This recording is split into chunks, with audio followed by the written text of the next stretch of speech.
ำว่ารักไว้ด้วยใช่ไหมสายตาที่เจ้าส่งไปให้กับเขาคนนั้นอายยืนตรงหน้ามีค่าเหมือนคนไกลกันเพราะใจเจ้านั้นบอกเคยรับอายร่วมทางอายจึงสิ้นหวังนั่งเป็นเจ้าของเมื่อใจเผลอไปไฟปองก็ต้องนอนฝันค้างแค่คิดยังพายแล้วใหญ่สิมีสิทธิ์ว่างขอยืนข้างทางรักนางอย่างคู่เจียมใจ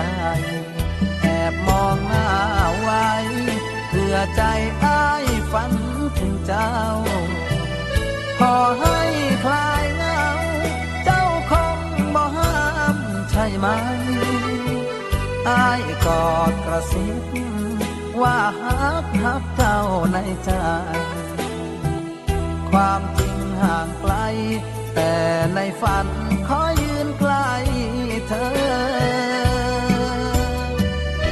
หากเขาคนนั้นที่เธอเฝ้าหามอบความรักแท้แก้วตาแล้วพาเจ้าไปเลิศเลออ้ายเอาใจช่วยด้วยความห่วงใยเสมอบ่ได้ยืนข้างเธอขอยืนตรงนี้อวยชัย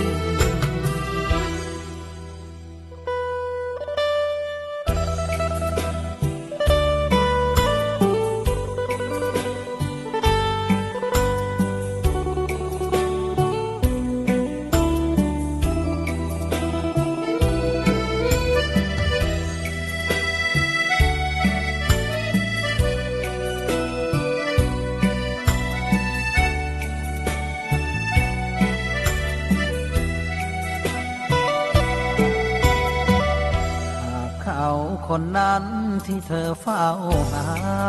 มอบความรักแท้แก้วตาแล้วพาเจ้าไปเลิศเลออ้ายเอา